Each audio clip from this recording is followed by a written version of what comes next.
नमस्कार। भाषा ज्ञान पर आधारित हमारे चैनल हिंदी जगत में आपका स्वागत है।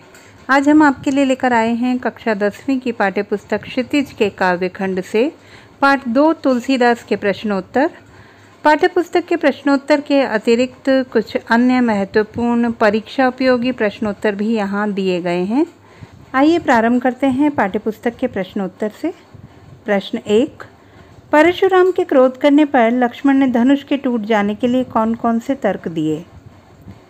परशुराम जी के क्रोध करने पर लक्ष्मण जी ने तर्क देते हुए कहा, बचपन में तो हमने बहुत से धनुष तोड़े, पर आपने कभी इतना क्रोध नहीं किया।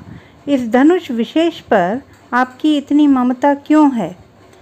राम के छूने मात्र से ही यह अपने आप टूट गया, इसमें राम का कोई दोष नहीं है। हमारी नज़र में तो सभी धनुष एक समान हैं। इस पुराने धनुष को तोड़ने से क्या हानि या लाभ है? प्रश्न 2, परशुराम के क्रोध करने पर राम और लक्ष्मण की जो प्रतिक्रियाएं हुईं, उनके आधार पर दोनों के स्वभाव की विशेषताएं अपने शब्दों में लिखिए। राम स्वभाव से मर्यादित, कोमल और विनयी हैं। वे अपने मन में गुरुजनों और बड़ों के प्रति श्रद्धा और आदर रखते हैं। अपनी विनम्रता के माध्यम से वे सभी का दिल जीत लेने में सक्षम हैं। इसीलिए वे महाक्रोधी परशुराम के बिना कारण क्रोधित होने पर भी स्वयं को उनका दास कहते हैं। राम के स्वभाव के विपरीत लक्ष्मण बहुत उग्र और चंचल हैं। वे अपने व्यंग्य वचनों के माध्यम से परशुराम के क्रोध को और अधिक बढ़ा देते हैं। प्रश्न 3, परशुराम ने अपने विषय में सभा में क्या क्या कहा? निम्नलिखित पद्यांश के आधार पर लिखिए।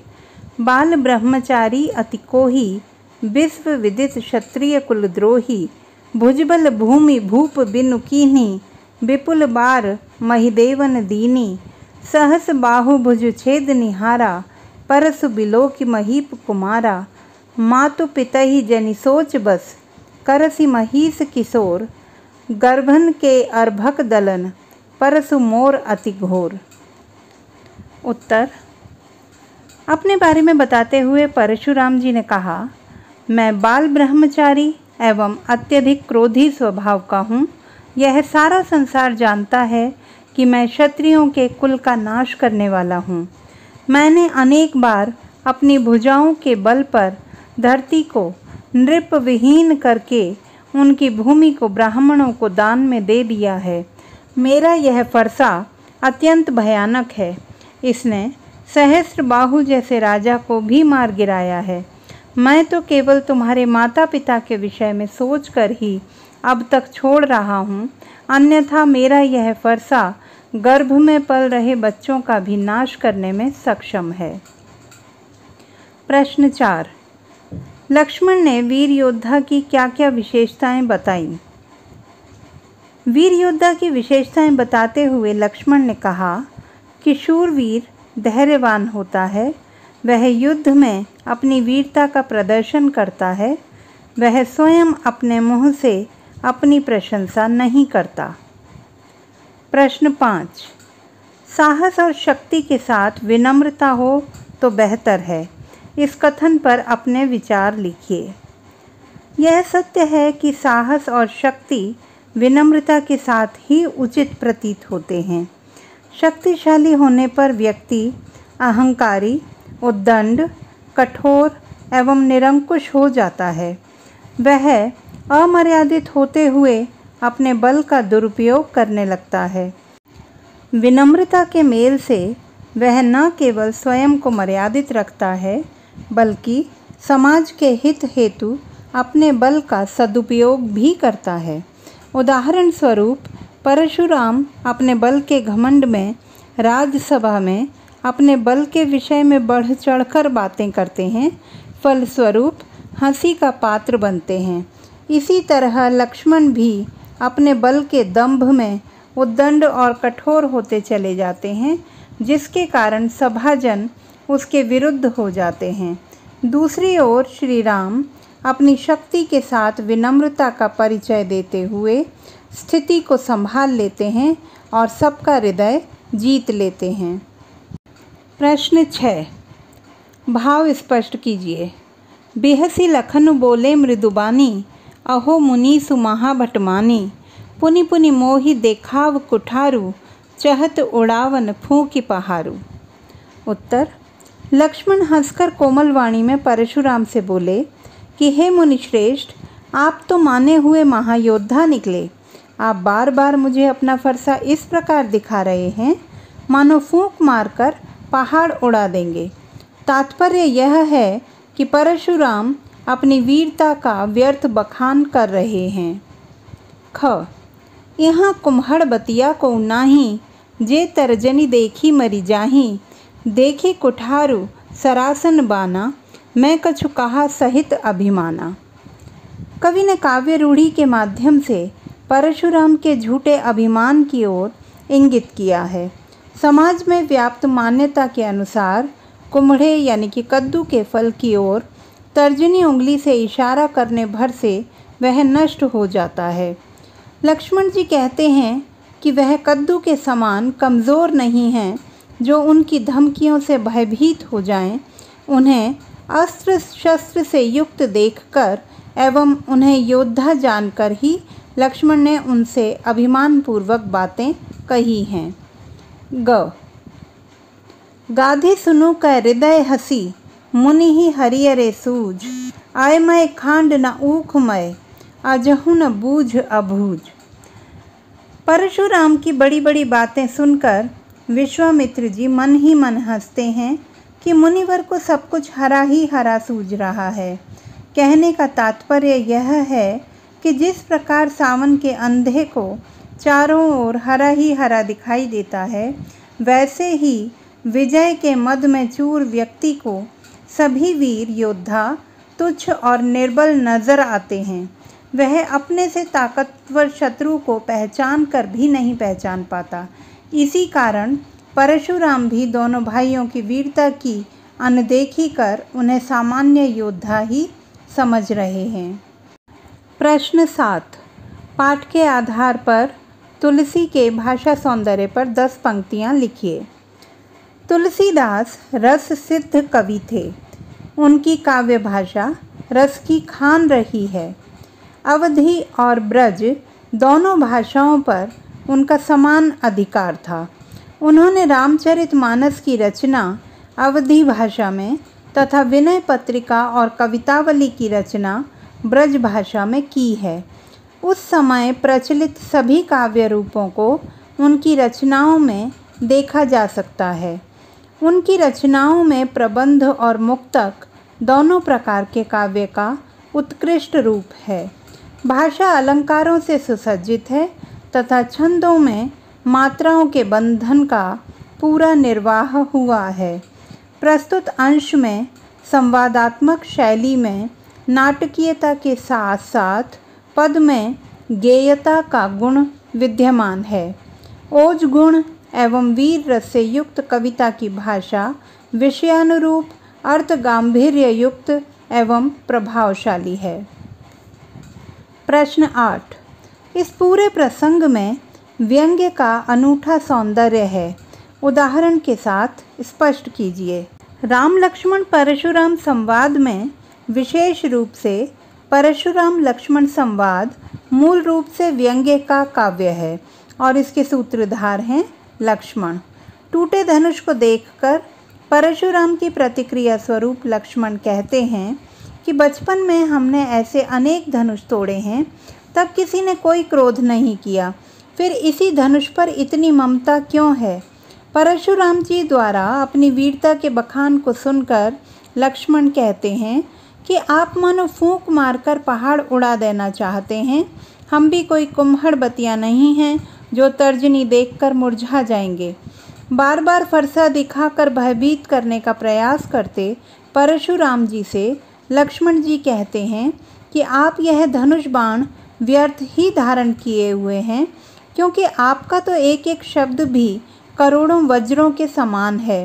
परशुराम जी के मुख से अपनी ही वीरता के बखान को सुनकर उपहास पूर्वक लक्ष्मण जी कहते हैं, आपके रहते आपके यश का वर्णन भला और कौन कर सकता है।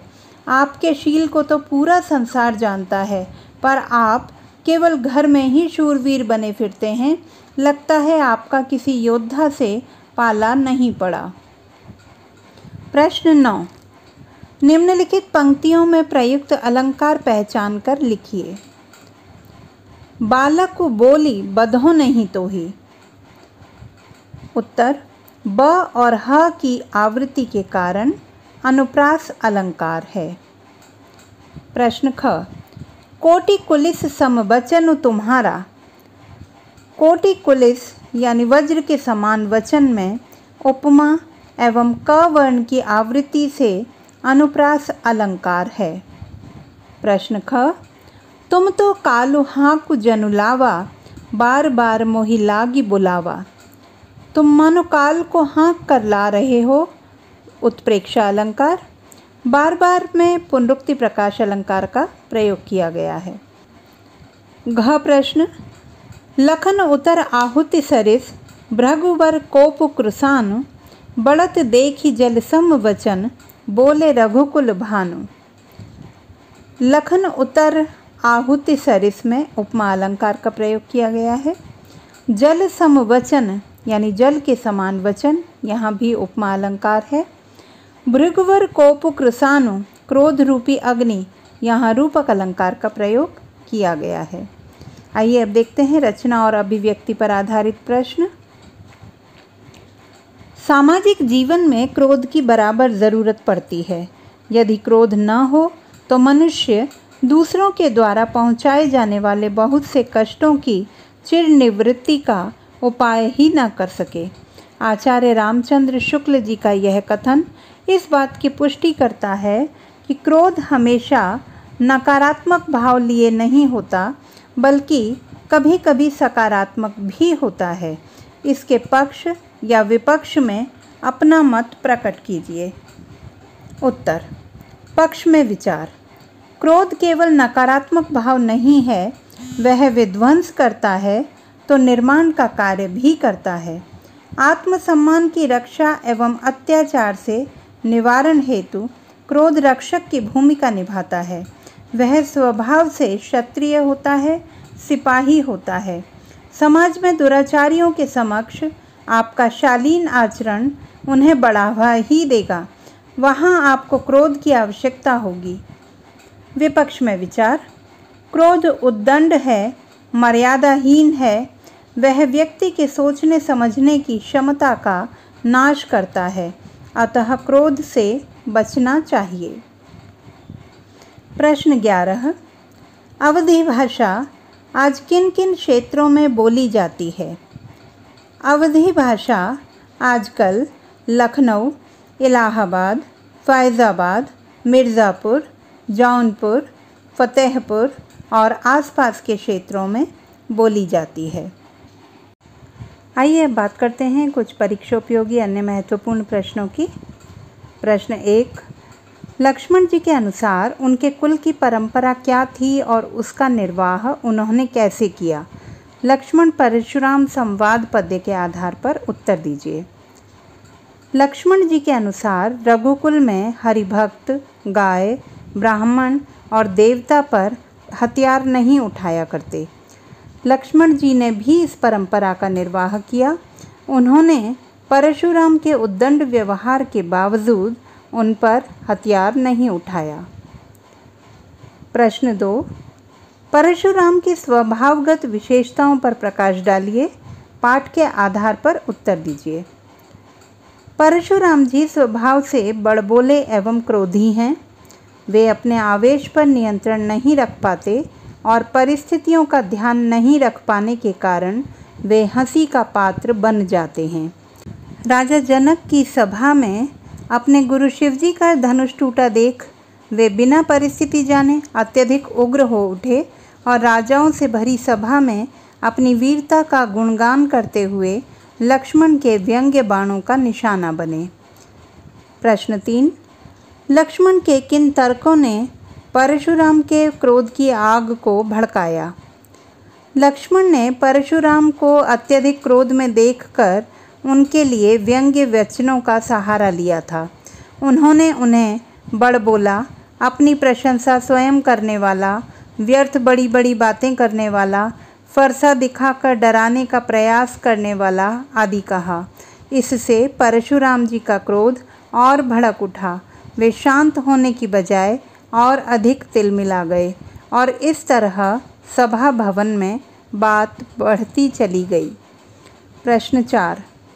लक्ष्मण ने परशुराम से किस प्रकार क्षमा याचना की और क्यों? लक्ष्मण ने परशुराम को भृगुवंशी और ब्राह्मण जानकर उनसे क्षमा याचना करना ही उचित समझा। उन्होंने परशुराम से कहा कि ब्राह्मण यदि हमें मारें भी तो भी हमें उनके पैर ही पड़ना चाहिए। धनुष, बाण और कुठार तो आपके लिए व्यर्थ ही हैं, क्योंकि आपके तो वचन ही करोड़ों वज्रों के समान हैं। इस प्रकार लक्ष्मण की क्षमा याचना में भी व्यंग्यात्मक भाव ही था। प्रश्न 5। राम लक्ष्मण परशुराम संवाद कहाँ से उद्गृत है और किस संदर्भ में है? राम लक्ष्मण परशुराम संवाद तुलसीदास द्वारा रचित रामचरितमानस के सीता स्वयंवर प्रसंग से उद्गृत है। राजा जनक ने सीता के स्वयंवर के लिए प्राचीन शिव धनुष को तोड़ने की शर्त रखी थी। श्री राम ने धनुष को तोड़कर सीता का हरण कर लिया था और उसी समय परशुराम वहां आ गए। उनकी शिव धनुष पर गहरी ममता थी और शिव धनुष को टूटा देखकर वे अत्यधिक क्रोध में भर उठे। प्रश्न 6। परशुराम के गुरु कौन थे? वह गुरु ऋण से कैसे उऋण होना चाहते थे? परशुराम के गुरु भगवान शिव थे। परशुराम अपने गुरु शिव का धनुष तोड़ने वाले का वध करके गुरु के ऋण से उऋण होना चाहते थे। आशा करती हूँ आपके लिए यह वीडियो अत्यंत उपयोगी साबित होगा। भाषा संबंधी किसी भी समस्या के समाधान हेतु बने रहिए सुनीता भटनागर हिंदी जगत के साथ। आपका दिन शुभ हो।